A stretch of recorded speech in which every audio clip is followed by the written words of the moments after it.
Today we're going to talk about how to name and write formulas of acids and bases. Acids, even though they're covalent compounds consisting of hydrogen and nonmetals, act like ionic compounds in that they ionize or separate when dissolved in water. So you can treat acids just like an ionic compound in terms of their formula writing and their naming. So the first one we're going to look at are what are called binary acids, which consists of hydrogen and a simple anion nonmetal. There are two ways you can write names for binary acids. One is if it's a gas, it's just simply hydrogen stem ide. And then the other is when they're dissolved in water, and it's hydro nonmetal stem ic acid. And we're only talking about a handful of nonmetals from group 15, 16, and 17. You're only thinking about like the halogens, oxygen, nitrogen, and sulfur. So just and phosphorus, just a handful of them. So if you have the formula HF, then its name could be hydrogen fluoride if it's a gas, and hydrofluoric acid if it's a solution.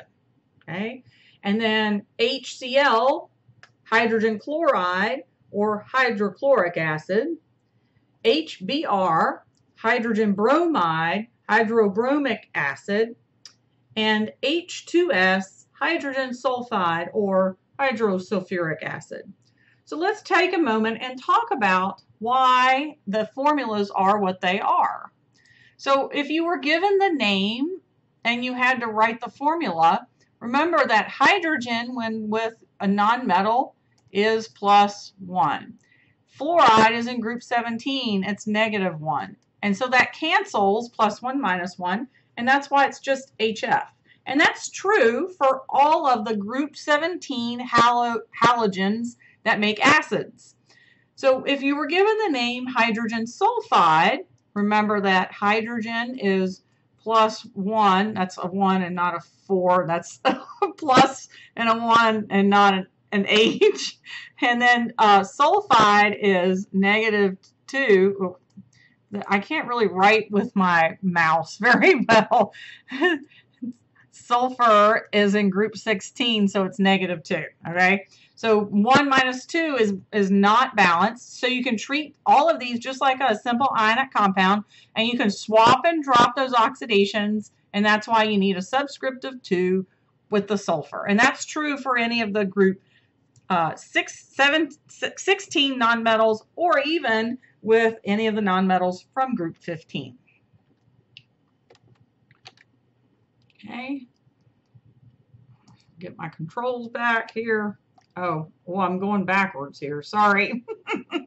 Whoops. I thought that looked strange. Okay. So the other type of acid is what's called a ternary acid. So just like a ternary ionic compound consists of 3 elements, well, ternary acids consist of hydrogen, oxygen, and a nonmetal. So this is where you're going to need that polyatomic ion sheet in your periodic table.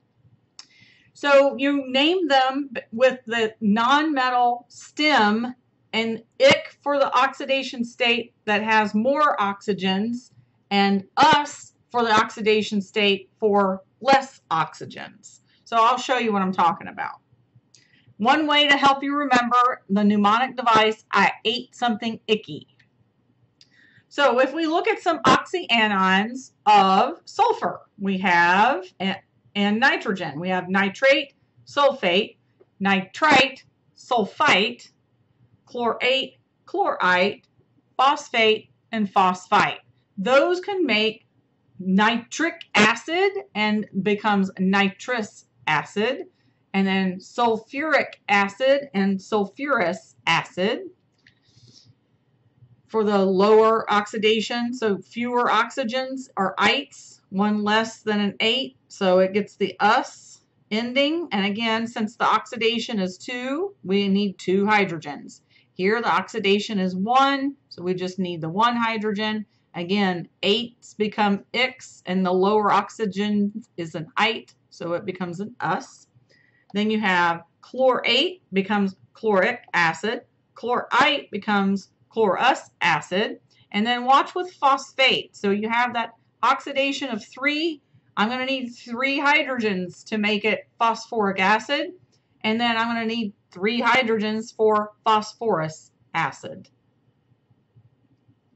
All right, so that's how these oxyanions can turn into ternary acids. And then when they ionize and separate the hydrogens from the polyatomic anion. So they act just like a ternary ionic compound. Here are some others. We can also apply the naming rule with the per and the hypo. So an 8 formula is all you need to ever know. An ite has 1 less oxygen than an 8. So we need ik and us. But then a per 8 is 1 more than an 8. So it's per chloric acid.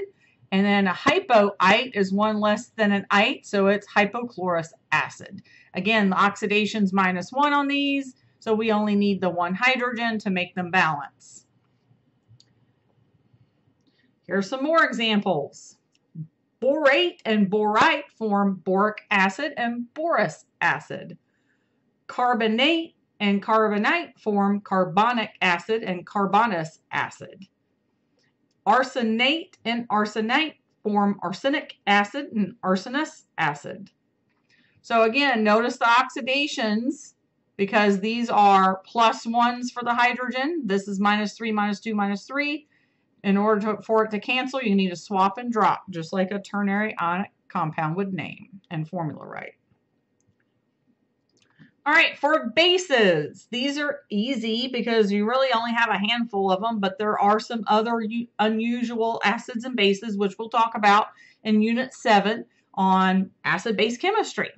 So a base is an ionic compound that produces hydroxides when dissolved in water, and they're named the same way that any other ionic compound is named. And you've already actually named some of these. You just didn't know they were bases.